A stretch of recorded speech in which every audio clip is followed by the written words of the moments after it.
পরের জায়গা পরের জমি ঘর বানায়া আমি রই, আমি তো সেই ঘরের মালিক নই। পরের জায়গা পরের জমি ঘর বানায়া আমি রই, আমি তো সেই ঘরের মালিক নই। ঘর কানাদার জমিদারি, ঘর কানাদার জমিদারি, আমি পাই না তার হুকুম জারি। ঘর কানাদার জমিদারি, আমি পাই না তার হুকুম জারি। আমি পাই না জমিদারের দেখা, মনের দুঃখ কারে কই, আমি তো সেই ঘরের মালিক নই। ঠিক কিনা? পরের জায়গা পরের জমি ঘর বানায়া আমি রই, আমি তো সেই ঘরের মালিক নই। একদম বাস্তব কথা। ঘর কানাদার জমিদারি, আমি পাই না তার হুকুম জারি।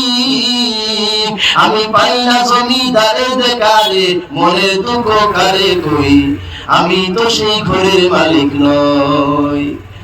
আজকে মারা যান কাজ সব কিছু জায়গায় থাকবে, বাড়ি বাড়ির জায়গায় থাকবে, ঘর ঘরের জায়গায় থাকবে, ব্যাংক ব্যাংকের জায়গায় থাকবে, গাড়ি গাড়ির জায়গায় থাকবে, আপনি জায়গায় থাকবেন না। রাস্তা রাস্তার জায়গায়, মাটি মাটির জায়গায়, আপনি কিন্তু এমন একটি জায়গায় চলে যাবে, আল্লাহ ওলি বলেন, দো গজ জমিন কা টুকরা ছোটা সা তেরা ঘর হ্যায়। দুই গজের এই ছোট্ট বাড়ি, ছোট্ট আমার ঘর, সেটাই সবার থাকতে হবে, আপন কি বাপর। ওই ছোট্ট বাড়ির মধ্যে তোমাকে আমাকে নিয়ে যাওয়া হবে। জিন্দগি ক্যা হে, জিন্দগি ক্যা হে, তরকতা হুয়া এক লম্हा सा दिया, एक ही झोंका जिससे आके बुझा देता है। জীবন হচ্ছে চোখের পানির মতো, চোখের পানি যখন মানুষের বের হয়, এত আয়োজন প্রয়োজনের ব্যবহার হয় না। তোরা চোখটা নরম করলে চোখের পানি বেরিয়ে আসে। ওই জীবন চোখের পানি যেমন শুকাইয়া যায়, ওইভাবে জীবন শুকাইয়া যাইতেছে। রে জওয়ান, এক সময় তুমি শিশু বাচ্চা ছিলা, তারপরে যুবক হলা, এখন আবার বুড়োর দিকে যাও, কালো চুলগুলা সাদা হয়ে যায়, কালো দাড়িগুলা সাদা হয়ে যায়, একদিন তাও থাকবে না। এক হি ঝুঁকা জিসসে আকে বুঝা দেতা হয়। যখন যাকে মৃত্যু ধরেছে সে জানে এই জীবনের দাম, যাকে মৃত্যু ধরেছে সে জানে কোরআন তিলাওয়াতের দাম, যাকে মৃত্যু ধরেছে সে জানে নামাজের দাম, যাকে মৃত্যু ধরেছে সে জানে জিকিরের দাম, যাকে মৃত্যু ধরেছে সে জানে এই পৃথিবীতে ইবাদতের দাম, এই জীবনের দাম সেই বলতে পারবে যাকে মৃত্যু কি করেছে ভাই, ধরেছে। আমার কথা বুঝতে পারছেন তো? যাকে মৃত্যু ধরেছে, এক হি ঝুঁকা জিসসে আকে বুঝা দেতা হয়, যাকে মৃত্যু ধরেছে সে জানে এই জীবনের দাম। একদিন আমরা ক্লাসের মধ্যে বসেছিলাম, প্রায় 3 থেকে 4 হাজার ছাত্র হবে। তো সাপ্তাহিক সভা ছিল, এই সভার মধ্যে সভা পরিচালনা আমি করতাম। তো একদিন শেখুল হাদিস আসবেন, তিনার চেয়ারের মধ্যে একজন পাগল লোক, একদম পাগল, কাপড়গুলো নোংরা, আবর্জনা, জীর্ণ শীর্ণ, উস্কো পুস্কো চুল ছিল। তো সে এসে শেখুল হাদিসের চেয়ারে বসে গেছে।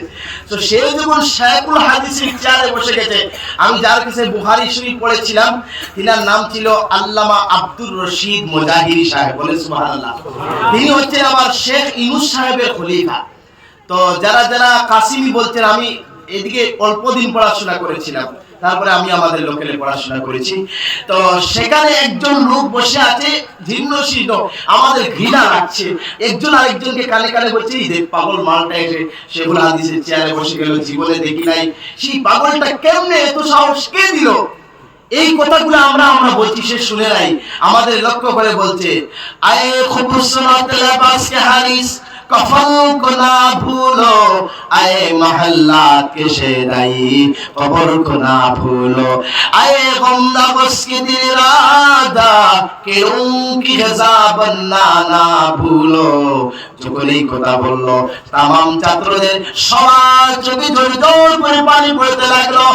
তাকে বলা হলো, হে দরবেশ সাহেব, আমার একটু তোমার কথাগুলো বলো। তখন ওই দরবেশ বলতে লাগলো, আমরা লিখতে লাগলাম। বলছে, আয়ে খুবসুরত লিবাস কে হারিস, কফন কো না ভুলো। এর জওয়ান ভালো ভালো কাপড় পরিধান করো, ভালো ভালো কাপড় শরীরে লাগাও, ভুলে যাইও না কাল তোমাকে কবরে কাফনের কাফন পরানো হবে। ওরে যুবক আয় মহল্লাত কে সেদাই কবর কো না ভুলো। হে যুবক ভালো ভালো বিছানায় ঘুমাও, আরামে আনন্দে থাকো জওয়ান, ভুলে যাইও না কাল তোমাকে কবরে শোয়ানো হবে, যেখানে একটু মাত্র এক টুকরা কাপড় দেওয়া হবে না, কাফনের কাপড় ছাড়া কিছু দেওয়া হবে না। আয়ে বন্দা কসকি দিল ইরাদা कि उनकी रज़ा बल्ला ना भूलो। রে যুবক ভালো ভালো খাবার খাচ্ছো, আরাম মজাদার বস্তুগুলো খেয়ে নিচ্ছ, তবে ভুলে যাইও না কাল তোমাকে কবরে পোকামাকড় খেয়ে নিবে। এই যে কি অনুভূতি হয়েছিল, সেই মুহূর্তটা কেমন ছিল আপনাদেরকে বলে বোঝাতে পারবো না। তো সে একটু কথা বলে চলে গেল। তো শেখুল হাদিস বললেন, ও তোমাদের ভাগ্য ভালো, ও ছিল একজন শহর কুতুব। কোন সুবহানাল্লাহ। সে বলতে আয়ে খুবসুরত লেবাস কে হারিস কখন কো না ভুলো। আজ ভালো ভালো জামা পরে, ভালো ভালো কাপড় পরে ভুলে গেছো কালকে যে কবরে শোয়ানো হবে, কাফনের কথা ভুলে যেও না। আয়ে মেহল্লাত কে সেদাই কবর কো না ভুলো। আজকে ভালো ভালো বিছানায় ঘুমাও, ভুলে যাইও না কাল তোমাকে নোংরা মাটির মধ্যে শোয়ানো হবে। আয়ে বন্দা গসকে দিল রাধা, ভালো ভালো খাবারকে হে ধনী ঘরের ছেলেরা, হে সুখ শান্তি ঘরের ছেলেরা, তোমরা ভুলে যাইও না আজ খাবার খাচ্ছো, কাল তোমাকে সাপ বিচ্ছু খেয়ে ফেলবে। একটা ঘটনা বলি, একজন কিতাবের মধ্যে লিখেছেন, একজন বাদশা ছিল বড় নাফরমান। কি ছিল ভাই? একজন বাদশা নাফরমান ছিল। সে মদের আড্ডায়, জুয়ার আড্ডায়, জিনার আড্ডায় থাকতো। আল্লাহ তাআলা কি ভুলে গিয়েছিল, রাতের বেলায় স্বপ্ন দেখে বিশাল একটা বাঘ তাকে দাঁড়াইতেছে। সে বাঘের ভয়ে দৌড়াইতেছে দৌড়াইতেছে, দৌড়াইতে দৌড়াইতে বিশাল একটা গাছ পেয়ে গেল। ওই গাছের উপরে উঠে দেখে বাঘ হা করে তাকিয়ে আছে আর বলছে, বাদশারে একবার তো তুমি নিচে নামবা, তখন তোমাকে খেয়ে ফেলবো। ওই সময় বাদশা বলে, আমি থরথর করে কাঁপতে লাগলাম, আমি কাঁপতে লাগলাম, আহারে যখন নামবো ভাতটা আমাকে খেয়ে ফেলবে। বাদশা বলে, ইতিমধ্যে দেখি নতুন আরেকটি বিপদ। গাছের গোড়ার মধ্যে কালো একটা ইঁদুর আসে, গাছের গোড়া কাটতেছে কাটতেছে, কালো ইঁদুর যাইতে দেখি সাদা ইঁদুর আসে, গাছের গোড়া কাটে। কালো ইঁদুর যায়, সাদা ইঁদুর আসে, কালো ইঁদুর যায়, সাদা ইঁদুর আসে। এইভাবে গাছের গোড়া কাটতেছে, গাছের গোড়া কাটে। ওই মুহূর্তে দেখি নিচে বিশাল একটা গর্ত, আর গর্তের মধ্যে সাপ বিচ্ছুরা গিজ গিজ করতেছে। নিজের বাসায় বলে, রে বাদশা, এত আরামে আনন্দে তুমি এই দুনিয়ায় খেয়েছিলা, হ্যাঁ গাছের গোড়া যখন শেষ হয়ে যাবে তুমি আমাদের ভিতরে আসবে, আর আমরা তোমাকে মজা করে খেয়ে নিব। জোরে কোন নাউজুবিল্লাহ। আমার প্রিয় ভাইরা, ওই সময় বাদশা বলে, দেখি গাছের উপরে একটা মধু, মৌচাক থেকে টপ টপ করে মধু পড়ে, আর মধু পান করতে লাগলাম। পান করতে করতে মধু পান করছি, ওই সাপের কথা ভুলে গেলাম, কালা ইঁদুর সাদা ইঁদুরের কথা ভুলে গেলাম, ওই মধু পান করতে করতে বাঘের কথা ভুলে গেলাম। বাদশার ঘুম ভাঙলো। বাদশা এলাকার যত তার গোটা রাজ্যের গুণী জ্ঞানী মানুষদেরকে একত্রিত করলেন, একত্রিত করে বললেন, হে গ্রামবাসী, হে গুণী জ্ঞানীরা, বলো আমার স্বপ্নের ব্যাখ্যাটা কি? সবাই বলে, বাদশা জান, দোসাই মাফসাই, এমন স্বপ্নের ব্যাখ্যা আমরা জানি না, আমরা আপনাকে দিতে পারবো না। একজন দরবেশ ছিলেন, একজন ছোট মৌলবী ছিলেন, তিনি বলেন, বাদশা জান, এই স্বপ্নটা শুধু আপনার নয়, এই স্বপ্নটা গোটা উম্মতে মুহাম্মদী, গোটা মানব জাতির স্বপ্ন দেখেছেন। কিয়ামত যত উম্মত আসবে প্রত্যেকজনের স্বপ্ন আপনি দেখেছেন। জোরে কোন সুবহানাল্লাহ। এই স্বপ্নটা আপনার, এই স্বপ্নটা আমার, এই স্বপ্নটা এই বাবাজির, এই স্বপ্নটা প্রেসিডেন্ট সাহেবের, গোটা এলাকাবাসীর স্বপ্ন আপনি দেখেছেন। বাদশা ওই মৌলবী গলায় ধরে বললেন, হে দরবেশ সাহেব, আমার বড় ভয় লাগতেছে, তোর থর করে কাঁপতেছি, দয়া করে স্বপ্নের ব্যাখ্যাটা বলুন। তিনি বললেন, বাদশা জানলে আপনি যে বাঘ দেখেছেন, না না, ওটা দুনিয়ার কোনো বাঘ না, ওটা হলো মালাকুল মউত। মালাকুলের মউতের ভয়ে তুমি দৌড়াইতে দৌড়াইতে যে গাছে উঠেছিলা, না না বাদশা রে, ওইটা দুনিয়ার কোনো গাছ না, ও বাদশা জান, এটা হলো হায়াত।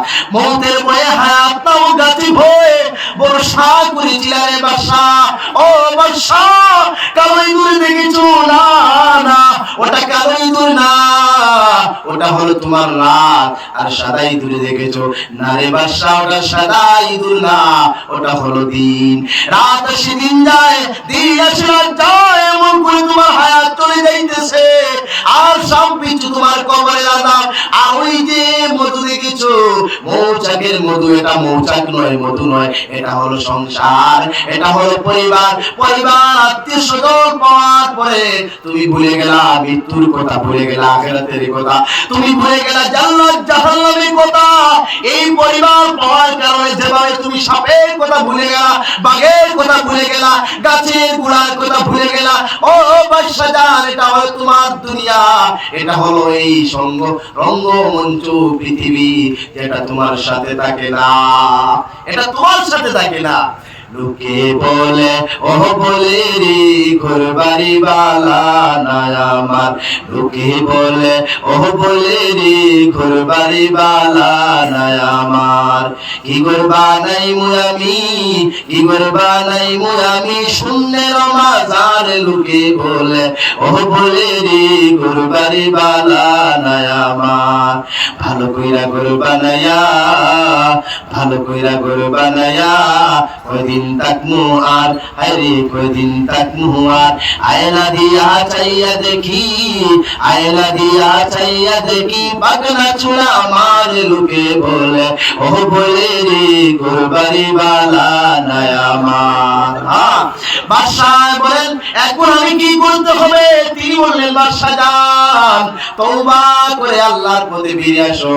আমার আল্লাহ বলে, ইয়া আইয়ুহাল লাযীনা আমানু তাকুল্লাহ, হে মুসলমানেরা, হে ইমানদারেরা, আল্লাহ তাআলাকে ভয় করো। আর আল্লাহ তাআলাকে এমন ভাবে ভয় করো, হাক্কা তুকাতিহি, যথাযথ ভাবে ভয় করার মতো ভয় করো। ওয়ালা তামুতুন্না ইল্লা ওয়া আনতুম মুসলিমুন, ওয়ালা তামুতুন্না, না না, মৃত্যুবরণ করো না, ইল্লা ওয়া আনতুম মুসলিমুন, মুসলমান না হয়ে তুমি মৃত্যুবরণ করো না। তার কথার অর্থ হলো, ব্যাখ্যা হলো, মুসলমান না হইয়া কবরে আসো না। আমি আল্লাহ চাই না বেনামাজি হয়ে কবরে আসো, আমি আল্লাহ চাই না সুদখোর হয়ে আসো, আমি আল্লাহ চাই না জিনাখোর হয়ে আসো, আমি আল্লাহ চাই না মদখোর হয়ে আসো, আমি আল্লাহ চাই না কবরে আসে কবরটা জাহান্নামের বাগান হয়ে যায়। আমি আল্লাহ চাই না রে গোলাম কবরটা জাহান্নাম হয়ে যাও। আমি আল্লাহ চাই না তোমার কবরে সাপ বিচ্ছু থাকুক, আমি আল্লাহ চাই না কবরের মধ্যে ধাউ ধাউ করে আগুন জ্বলুক। ইল্লা ওয়া আনতুম মুসলিমুন, আমি আল্লাহ চাই কবরটা যেন জান্নাতের বাগান হয়ে যাও। আমি আল্লাহ চাই কবরে আসতে দেরি, কবরটা জান্নাতের বিছনা হতে দেরি না হয়। ইল্লা ওয়া আনতুম মুসলিমুন, আমি আল্লাহ চাই তুমি মুসলমান হয়ে আসো। আমরা কোন সময় মৃত্যু আসবে কেউ জানি না। মৃত্যু প্রত্যেকদিন সকালে বলে, আনাল মাউতুল্লাযী ইউফাররিকু বাইনাল বানাতি ওয়াল উম্মাহাত, আমি এমন মৃত্যু যখন যাকে ধরি মা থেকে সন্তান আলাদা করে দেই, সন্তান থেকে মা আলাদা করে দেই। আনাল মাউতুল্লাযী ইউফাররিকু বাইনা কুল্লি হাবিব, আমি যখন ধরি বন্ধু বন্ধুর বিচ্ছেদ ঘটিয়ে দেই। আর যে বন্ধুর জন্য খেলাধুলা দুনিয়ার সবকিছু বন্ধুর জন্য, মৃত্যু বলে যখন আমি ধরবো, মৃত্যু আসার পরে তোমার বন্ধুত্বর জায়গা থাকবে না। বন্ধু আছে, আমি আজ নাই, এরকম আছে তো ভাই? মনে করেন হুগলিতে আমার একটা বন্ধু ছিল আব্দুল্লাহ সালিম, কি বললাম? আব্দুল্লাহ সালিম, একই সাথে পড়াশোনা করেছিলাম দীর্ঘ কয়েক বছর। গতদিন তার বাড়িতে গ্রামে যাওয়ার পরে শুনলাম সে মারা গেছে। বললাম তার কবরটা জিয়ারত করে আসি। তার কবরে যাইয়া দেখি কবরের উপরে গাছ গাছালি হয়ে গেছে মাত্র 2 বছরের ব্যবধানে। আর ওই গাছের মধ্যে চড়ুই পাখি বাসা করে বাচ্চাও দিয়েছে। অথচ আজকে আমি আপনাদের সামনে বয়ান করছি, আর একই সাথে বন্ধু, একই সাথে তাকলাম, একই সাথে খাইলাম, সেই বন্ধু আজ কবরে, আর তাও কবরের উপরে গাছ গাছালি হয়ে পাখি ভাষা বাড়ি নিয়েছে। অথচ আমি বেঁচে আছি আপনাদের সামনে বয়ান করছি। তো মৃত্যু বলে সাবধান হয়ে যাও। সুদ, মদ, জুয়া, জিনা, ব্যভিচার ছেড়ে দাও, মিথ্যাবাদী, চুগলগিরি ছেড়ে দাও। আনাল মাউতুল্লাযী উফাররিকু বাইনা কুল্লি হাবিব, আমি যখন যাকে ধরি তাকে বন্ধু বিচ্ছেদ ঘটিয়ে দেই। বন্ধু আর বন্ধু থাকে না, তুমি মৃত লাশ হয়ে যাবে। আনাল মাউতুল্লাযী উহারিবাদ দিয়ার ওয়াল কুসুর, আমি যখন যাকে ধরি ঘর থেকে বের করে ওয়া আমিরাল কুবুর, আমি কবর আবাদ করে দেই। আমি ওয়া আমিরাল কুবুর, যখন তোমাকে ধরব তখনই তোমাকে কবরে ঢুকিয়ে দিব, আর এক মুহূর্ত তোমাকে থাকতে দিব না। সাদের বাড়ি, সাদের ঘর কিছুই তোমার থাকবে না। মানুষ কই যায় রে এই দুনিয়া ছাড়িয়া, ঠিক না ভাই? মানুষ কই যায় রে এই দুনিয়া ছাড়িয়া, মসজিদের ওই পালকি আইনা দোলা দে সাজায়া তারে জনমের লাগিয়া। মসজিদের ওই পালকি আইনা দোলা দে সাজায়া তারে জনমের লাগিয়া। এই বাড়ির লাগিয়া তুমি করলা কত মারামারি, মামলা মোকদ্দমা কইরা তুমি কোয়াইলা রে খড়ি। এই বাড়ি লাগিয়া তুমি করলা কত মারামারি, মামলা মোকদ্দমা কইরা তুমি কোয়াইলা রে খড়ি। আজকে তুমি চলে যাবে, আজকে তুমি চলে যাবে সবে কিছু ছাড়িয়া। মানুষ কই যায় রে এই দুনিয়া ছাড়িয়া, মসজিদের ওই পালকি আইনা দোলা দেয় সাজায়া তারে জনমের লাগিয়া। এই মসজিদের খাটিয়া ছাড়া কিছু আসবে না। আগা अपनी मौत से कोई बशर नहीं, समा है सबर का पल की खबर नहीं। মৃত্যু বেরিয়ে আসবে কবে নেই তো জানা কারো, একে পলকের নেই ভরসা, বাঁচার আশা করো। আগা अपनी मौत से कोई बशर नहीं, समा है सबर का पल की खबर नहीं। মৃত্যু কখন আসবে, কোন সময় আসবে কারো জানা নাই। কোটি কোটি টাকা ইনকাম করছি, ব্যাংক ব্যালেন্স তৈরি করছি, অথচ মসজিদের যে খাটিয়া আছে, মসজিদের যে একটা খেয়াল আছে, এই খাটিয়ারের কবর জানি না। মানুষ যখন মারা যায় আসমান থেকে 10টা আওয়াজ আসে। কতটা আওয়াজ? ও যুবক ভাই, ও মুরব্বী বাবাজিরা ভালো করে শুনেন, आवाज আসবে, आए आदम के बेटे तूने दुनिया को छोड़ा या दुनिया ने तुझको छोड़ा। তুমি দুনিয়া ছাড়ছো না, এই দুনিয়া তোমাকে ছাড়লো। এই দুনিয়া তুমি বক্ষণ করেছো না, দুনিয়া তোমাকে বক্ষণ করলো। ওরে যুবক, যখন তোমাকে গোসলখানায় নেওয়া হবে, চতুর্দিকে বেড়া দেওয়া হবে, আসমান থেকে 3টা আওয়াজ আসবে, আপনি ছাড়ার কেউ শুনবে না। আওয়াজ আসবে, আজকে তো গোসল করছেন, একদিন গোসল করানো হবে। আজকে কাফন পরছেন, একদিন কাফনে কাফন পরানো হবে। আজকে ঘরে যাচ্ছেন, একদিন বের হবে না, আসবে ঘরে যাবেন না। তো आवाज আসবে, आए आदम के बेटे आप बोलता नहीं है, तेरा बातें कहाँ है। হে আদম সন্তান, আজ ছেলেরা মা মা বলে কাঁদলে, আজ ছেলে আব্বা আব্বা বলে কান্না করে, ভাই তোমার নামে কান্না করে, বোন কান্না করে, স্বামী স্ত্রী দুজনে কান্না করে, তোমার স্ত্রী তোমার জন্য কান্না করে। আপ বলতা নাকি হে তেরা বাতে কাহা হে। আজকে কথা বলছো না কেন? আজকে সবাই তোমাকে ডাকছে, এই সবার জিহ্বা নির্বাক কেন? আপ কমজোর হয়ে গয়া, তেরা জোর কাহা গয়া। কথা বুঝতে পারছেন তো ভাই? আপ কমজোর হয়ে গয়া, তেরা জোর কাহা গয়া। আমি আপনাদেরকে ধন্যবাদ জানাই যে আপনারা এইভাবে নিস্তব্ধ হয়ে বসে গেছেন। আমি বেশি সময় লম্বা করব না, বসবেন তো ইনশাআল্লাহ? সবাই বলবেন তো ইনশাআল্লাহ? ভাই বলবে আব কমজোর হো গয়া তেরা জোর কাহা গয়া। হ্যাঁ, আজকে পোকামাকড় সরাতে পারছো না, তোমার শরীরের কাপড় খুলে অন্যরা গোসল দিচ্ছে। হে জওয়ান, হে যুবক, তোমার এই যৌবনের মৌবনে পড়ে কত গুনাহ করেছিলা, কত কিছু করছিলা, সেদিকে পরে আসছি। যুবকদেরকেও কিছু মেডিসিন দিতে হবে, তো সেই যৌবন আর সেই শক্তি কোথায় গেল? আজ অন্যরা তোমাকে গোসল দিচ্ছে কেন? যখন আপনাকে গোসল করাইয়া কাফন পরাইয়া আনা হবে, তখন বলা হবে আয়ে আদম কে বেটে আব কমজোর হো গয়া তেরা জোর কাহা গয়া। এই কথা বলার পরে আপনাকে যখন 40 কদম দেওয়া হবে, কত কদম ভাই? 40 কদম দেওয়া হবে।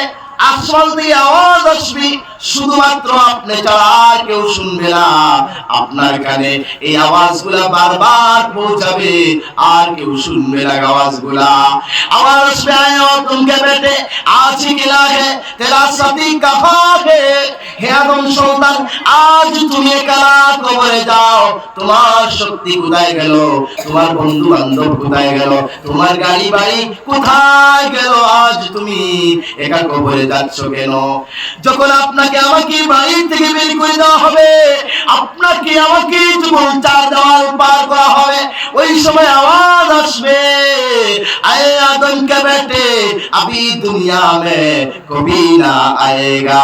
हाय हाय, এই কবর থেকে যে কবরে চলে যাচ্ছ দুনিয়া থেকে, আর কোনদিন ফিরে আসবে না। अभी दुनिया में कभी ना आएगा, এই যে কবর থেকে কবরে চলে যাচ্ছ দুনিয়াতে, আর কোনদিন আসবে না। ভাই, কেউ কি কোনদিন কবর থেকে এসেছিল? বলেন, এসেছিল? একটা ঘটনা বলি নুরুস সুদূর কিতাবের মধ্যে। কি নাম বললাম কি ভাই? নুরুস সুদূর কিতাব, আরবি কিতাব। মৌলানা জালালউদ্দিন সুয়ুতি লিখছেন, এক ব্যক্তি 2টা বিয়ে করেছিল। কয়টি বিয়ে? সবাই বলুন, কয়টি বিয়ে করেছিল? 2টি বিয়ে করেছিল। সে এই বউ বলে আমি তোমাকে অনেক ভালোবাসি জান, আরেকজন বলে জান আমি তোমাকে তার চাইতে ভালোবাসি। দুইজনের ভালোবাসার ঠেলায়, ভালোবাসার কারণে সে না ঘুমাতে পারে, না খাইতে পারে, আপ ডাউনে তার রাত শেষ হয়ে যায়। বুঝতে পারছেন?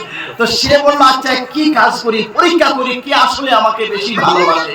তো সে ডাক্তার মশাই, পল্লী ডাক্তার বলে গ্রাম্য ডাক্তার যেগুলা, ওই ডাক্তারের কাছে গিয়ে বলল কবিরাজ মশাই আমাকে একটু ঔষধ দেন না, আমার বিবিদেরকে পরীক্ষা করব, কিছুক্ষণের জন্য আমি মরে যাই, কে আমাকে কতটুকু ভালোবাসে সেটা দেখব।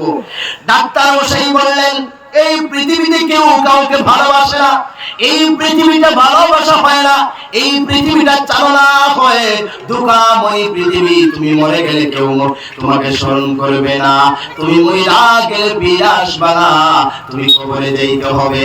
এ বলল ঠিক আছে ডাক্তার মশাই একটু দেখি না। তে বলল এক কাজ করো, একটা ঔষধ দিয়ে বলল তুমি 12 ঘন্টা মৃত থাকবা। কত ঘন্টা ভাই? 12 ঘন্টা তুমি মৃত থাকবা। তবে কথা হলো তুমি ঔষধ খাওয়ার আগে কোন না কোন মানুষকে বলবা যে 12 ঘন্টা আমার শরীর ঠান্ডা হয়ে যাবে, আমার দম বন্ধ হয়ে যাবে, আসলে আমার ভিতরে প্রাণ থাকবে, আমি 12 ঘন্টা পরে জীবিত হয়ে যাব, আমার জ্ঞান আসবে, আবার আমি স্বাভাবিক হয়ে যাব। সে তার বিবিদেরকে পরীক্ষা করবে বলে, স্ত্রীদেরকে পরীক্ষা করবে বলে, কাউকে বলে নাই, ঔষধ গুলো খেয়ে নিয়েছে। খাওয়া মাত্র ঔষধ সেবনের পরে আল্লাহর বান্দা মৃত হয়ে জবান বন্ধ হয়ে পড়ে রইল। বিবিরা কান্না করে বলে কে কোথায় আছো, তাড়াতাড়ি আসো, আমাদের স্বামী মারা গেছেন। লোকেরা এসে বলে আরে করিম আলী একটু আগে আমার সাথে ছিল, আরেকজন বলে একটু আগে আমার সাথে চা পান করেছিল, আরেকজন বলে এত ভালো মানুষ, এত তরতাজা যুবক কেমন করে মারা যায়। এই বলে সবাই চিল্লা চিৎকার করে আরেক দল বের হয়ে বলল যাই হোক তার মৃত্যু হয়ে গেছে, মত কখন আসবে বলা যায় না, যাও কবরে কবর খনন করো। একদল বাঁশবাগানে যায় বাঁশ কাটতে, আরেকদল চলে গেল কাফন কিনতে, আরেকদল গেল বাঁশবাগান কবরস্থানে কবর করতে, আরেকজন গোসল করাইয়া তাড়াতাড়ি তাকে দাফন করানো হলো। রাতের বেলায় 3 ঘটিকায় তার ঔষধের অ্যাকশন চলে গেল। কত সময় ভাই? রাত্রে 3টার সময় ঔষধের অ্যাকশন চলার পরে দেখে আরে চতুর্দিকে মাটি, ভাবতে পারি না এখানে কি করে আসলাম। হঠাৎ তার মনে হলো আমি যে ঔষধ খেয়েছিলাম আর কাউকে বলি নাই, এই বেকুফির কারণে আমার এই দুর্দশা, আমি বাঁচি কিভাবে? বলল রব্বুল আলামিন আমার পরীক্ষা হয়ে গেছে, আপনি ছাড়া এই জমিনে আর কেউ আমার আপন নাই, মাবুদ আমাকে বের করে দাও। আল্লাহ বলবেন হে জিবরিল আমিন যাও যাও আমার বান্দাকে বের করে দাও, হায়াত থাকতে কারো মৃত্যু হবে না, তাকে বের করে দাও। এখন জিবরিল আমিন আর ফেরেশতারা এসে তার মাটি সরিয়ে দিলেন। বলেন তো সেই ব্যক্তি এখন ল্যাংটা বাড়িতে আসতে পারবে ভাই? বলেন তাহলে কেমনে আসবে? আপনারা বলুন কেমনে আসবে? হ্যাঁ এই তো মজা পাইতেছে, এই তো লাড্ডা লাগছে। সে কাফন বলে বাড়িতে এসে দরজায় লোক দিয়েছে, কোলা নাড়ে বলে বিবিরা কে কোথায় আছো, দরজা খুলো, দেখো দেখো আমি কবর থেকে এসেছি, কেউ দরজা খুলবে ভাই? আচ্ছা বলুন, আপনাদের গ্রামের যদি কোনো ব্যক্তি মনে করেন একজন দামি ব্যক্তি, বড় দামি ব্যক্তি, মনে করেন আমি আপনাদের গ্রামে মারা গেলাম, আমাকে দাফন করা হলো, রাতের বেলায় যদি এসে বলে আমাকে দাফন করেছো, আমি উঠে গেলাম, কেউ আমাকে আনবে ভাই? সবাই দৌড় মারবে, লুঙ্গি দায় করে যাবে, দৌড়াতে থাকবে, পলায়ন করতে থাকবে। আহারে কি হলো, আমাকে জিন ধরতেছে, মুর্দা উঠে আমাকে ধরতেছে। বিবিরা দরজার ফাঁক দিয়ে দেখে তাহলে স্বামী আস্ত একটা দিল হয়ে গেছে, চিৎকার দিয়ে বলে কে কোথায় আছো, বাঁচাও বাঁচাও, আমাদের স্বামী কবর জিন হয়ে গেছে, কবর জিন হয়ে হামজা উঠে গেছে। সবাই চিৎকার শুনে দা লাঠি নিয়ে গ্রামের মানুষ আসলো, বললো আরে দুইজন যুবতী মানুষ এই ঘরে আছে, কোন লুচ্চা কোন বদমাইশ আসলো, একদম তার মাথার সান্দি উড়ে দেবো, কল্লাটা কাইটা দেবো। এই ভাব দেখে করিম আলী দেখলো এখন তো আর বাঁচার লাইন নেই, সবাই আমাকে মেরে ফেলবে। সে গিয়ে বাস জালে লুকিয়ে থাকে, যখন দেখি সবাই তাকে তালাশ করে, তাড়াতাড়ি লুকিয়ে লুকিয়ে আত্মগোপন করে আবার কবরে চলে যায়। 2 নম্বর দিন রাতের বেলা এসে বলে হে বিবিরা দরজা খুলো, আবার চিৎকার। এইভাবে 1 সপ্তাহ চলে গেল, গ্রামের লোক বিরক্ত হয়ে গেলেন, বললেন আজ আর এমন হবে না। গ্রামের মধ্যে বৈঠক ডাকলেন, বৈঠক তো বুঝেন ভাই, সবাইকে ডাকলেন, ডেকে বললেন আজ থেকে পাহারা দেওয়া হোক, যিনি পাহারা দিয়ে এই চুরকে ধরতে পারবে বা মারতে পারবে তোমাকে বড় পুরস্কার দিব। আজকে যে আমাকে নিয়ে যারা রাস্তা থেকে এই ওয়েলকাম দিয়ে এনেছিল যে যুবক ভাইরা, এই ধরনের আপনাদের গ্রামের মধ্যে অতি উৎসাহিত কিছু যুবক বললো হ্যাঁ আমরা পারবো। বললো ঠিক আছে তোমরা আজকে থেকে পাহারা দাও। তারা পরামর্শ করে বললো এই তুই রাস্তার মোড়ে এখানে থাকবে, তুই এখানে থাকবে, তুই এখানে থাকবে, তুই এখানে থাকবে, দা লাঠি নিয়ে দাঁড়িয়ে আছে সবাই, মানে বাহাদুরি বেটাগিরি, মানে আজকে জিন ধরে আজকে এই বদমাশটা মেরে ফেলবো। সবাই নিজ নিজ জায়গায় দাঁড়িয়ে দেখে রাতের বেলায় কবর থেকে কে যেন সাদা বেরিয়ে গেছে। যেই না মাত্র দেখেছে দা লাঠি পালাইয়া পলায়ন করতেছে, দৌড়াইতেছে। বাড়িতে গিয়ে বিবিকে বলে ও আম্মা শোনা মা দরজা খুল, দরজা খুল। বিবি বলে কি হয়েছে, তুমি আমাকে মা ডাকছো কেন? আরে সে বলে আরে দরজা খুলবি না কি বল, জানিস না ওই পরিমাণে তো আসলেই জিন হয়ে গেছে, এটা চুর নয়, ডাকাত নয়, লুচ্ছা বদমাশ নয়, এটা চুর। বিবি বলে বাচ্চারা বলে আব্বা যান দরজা খোলা যাবে না, এই চোরের জন্য এই জিনের জন্য দরজা আপনি যদি ঢুকেন দরজা ভেঙে আমাদেরকেও দিয়ে যাবে, আমরা সবাই মারা যাওয়া থেকে আপনি একা মরে যাওয়া ভালো, আব্বা যান ঘরে ঢুকবা না। আরে ভালো করে দরজা লাগিয়ে দিয়েছে। বলেন এখন হাল্লা কি হয়েছে? যেখানে ভয় সেখানে রাত্র হয়, যেখানে বাঘের ভয় সেখানে রাত্র হয়। এখন বিবিরা বলে না দরজা খুলবো না, তুমি একাই মরে যাও, তোমাকে কে বললো এত বাহাদুরি দিয়ে যাবে, তোমাকে ধরতে গিয়ে আমাদেরকেও ধরে ফেলবে, আমাদেরকেও মেরে ফেলবে, সুতরাং তুমি বারান্দায় থাকো, সেখানে ধরো। পরের দিন থেকে সবাই আর ঘর থেকে বের হয় না। যখন সন্ধ্যা হয়ে যায় সবাই ঘরে ঢুকে পাখি ডাক দিয়ে চিৎকার করে উঠে, বিলাই যদি কোনো একটা আওয়াজ দেয় বলে নাকি জিন এসে গেছে। এই বলতে বলতে ইমাম সাহেবের টিফিন আসে না, খাবার আসে না।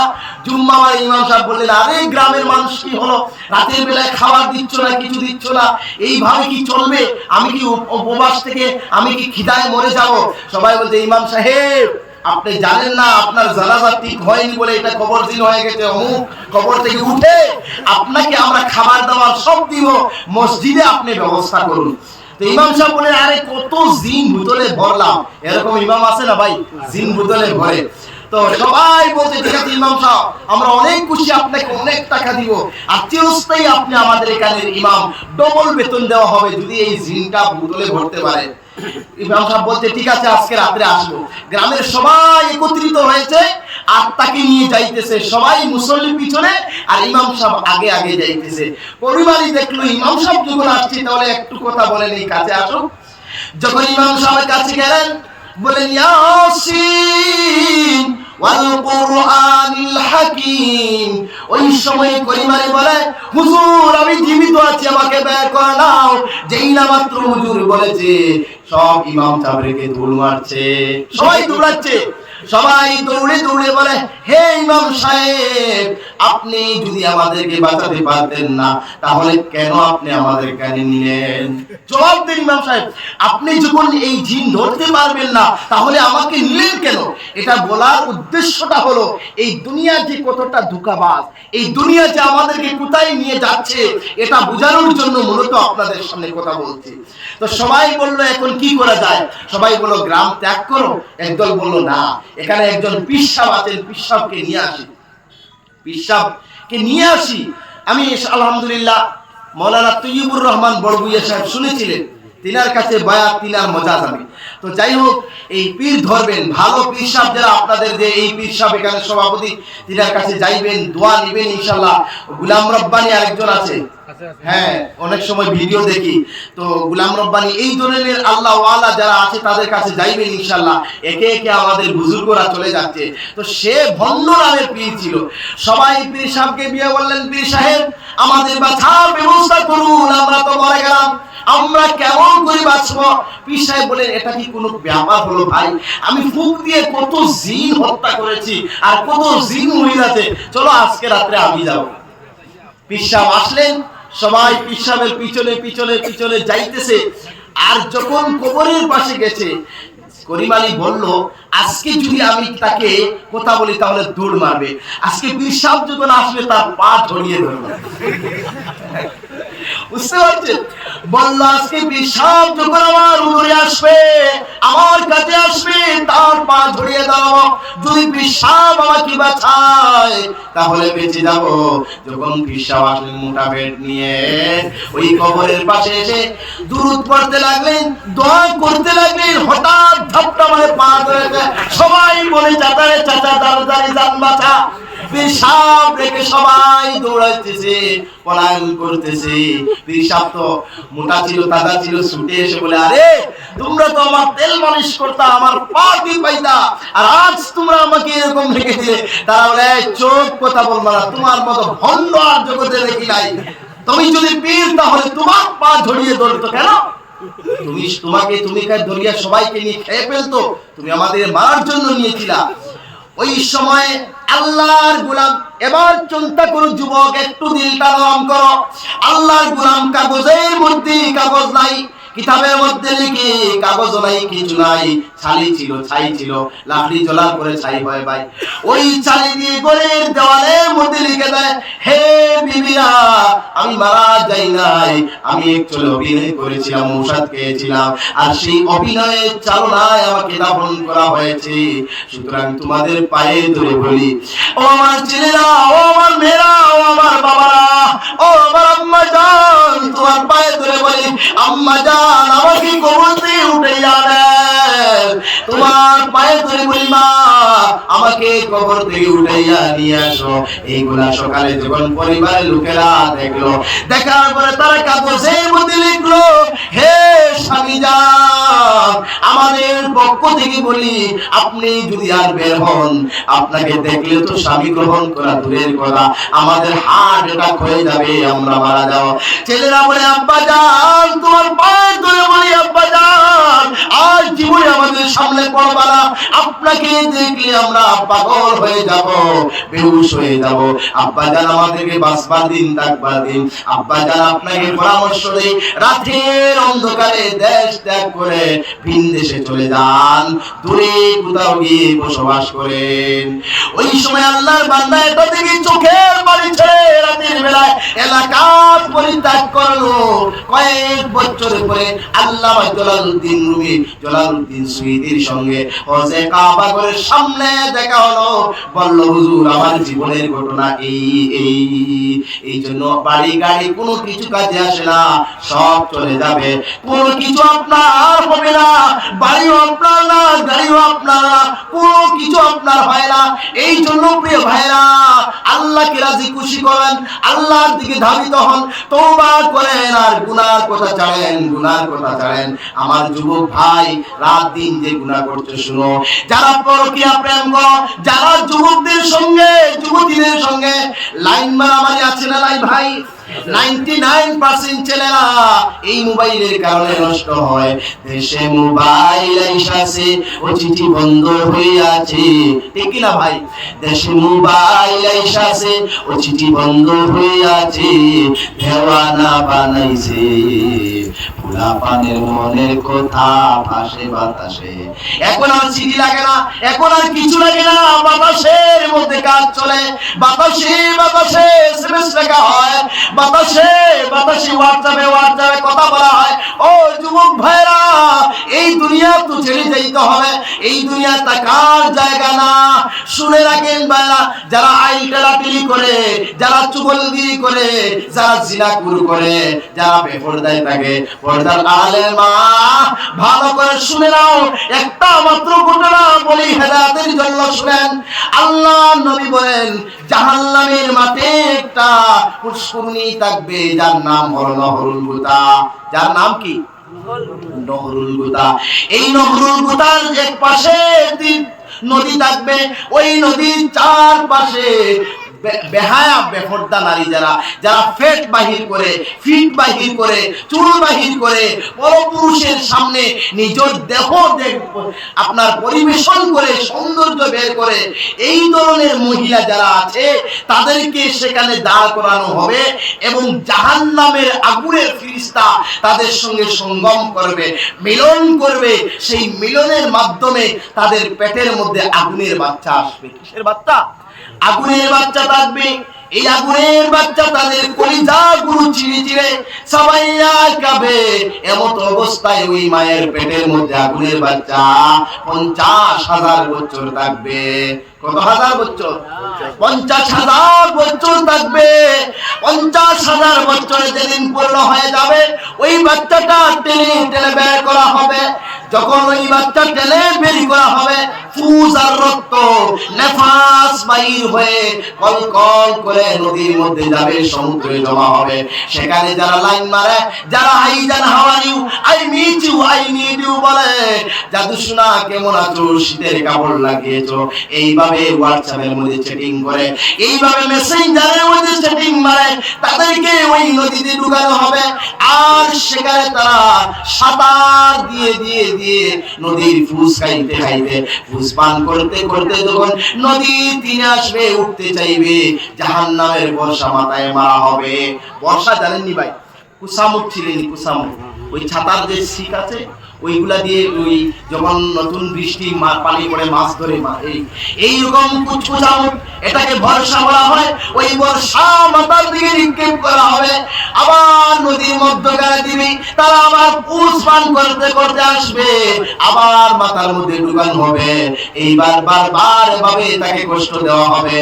যারা জিনা করে, যারা ব্যভিচার করে, যারা চুগলগিরি করে, যারা বেপরদা হয়ে চলে, ও মা বোনেরা ভালো করে শুনো।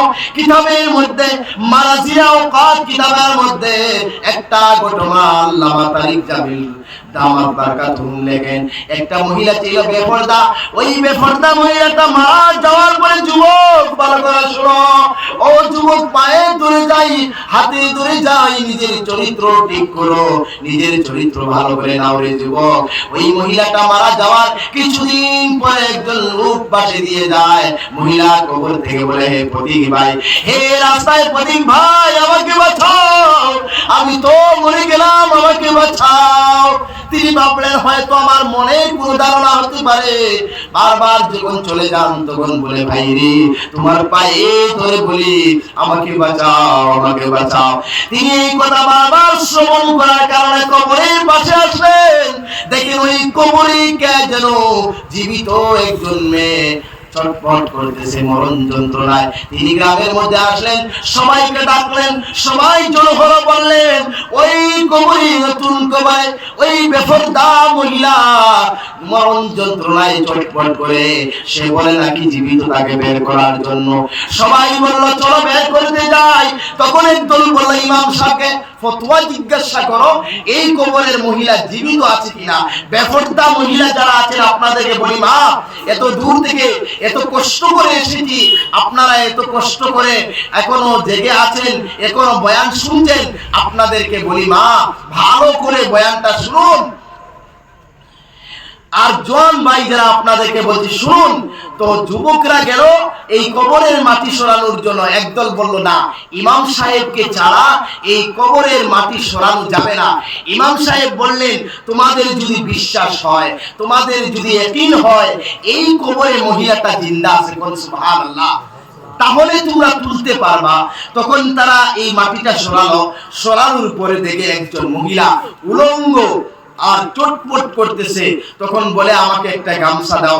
একজন তার বড় একটা গামছা চাদর দিল, আর চাদর পরে মহিলাটা দৌড়াইতেছে, আর ছেলেরাও পিছনে দৌড়াইতেছে।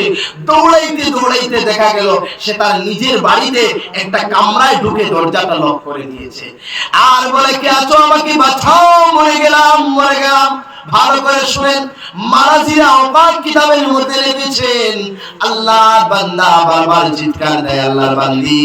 যুবকেরা বলে, বললে দরজা খুলো, আমরা তোমার সহযোগিতা করতে পারি। তখন মহিলা বলে, না না, খবরদার, আমার রুমে কেউ ঢুকতে পারবে না। যার শক্তি আছে, হাড় সবল আছে, মনোবল দেহ বল আছে, তোমরা ছাড়া আর কেউ ঢুকবে না। তখন তিনজন যুবক ঢুকলো। ঢুকার পরে দেখি ওই মহিলার মাথার চুল নাই, শুধুমাত্র চামড়াও নাই, শুধু মগজ টকবক করে উতলাইতেছে। ওই সময় বলল, মারে, তোমার মাথার এত লম্বিত চুলগুলা কোথায় গেল? যেই চুলগুলো দিয়ে গ্রামকে শোভাবর্ধিত করতেন, যেই চুল দিয়ে অনেক যুবক পাগল করেছিল, তোমার এই চুলগুলো কোথায় গেল? ওই সময় মহিলা বলে, যুবক রে, আমি চুল বাহির করার কারণে, মাথার মধ্যে হিজাব লাগানোর কারণে জাহান্নামে যখন কবরে শোয়ানো হলো, জাহান্নাম থেকে ফেরেশতারা আসলেন, জাহান্নামের চিন্তা দিয়ে চুলগুলা তুলতে লাগলেন। তুলতে আমার চামড়া করে নিলেন।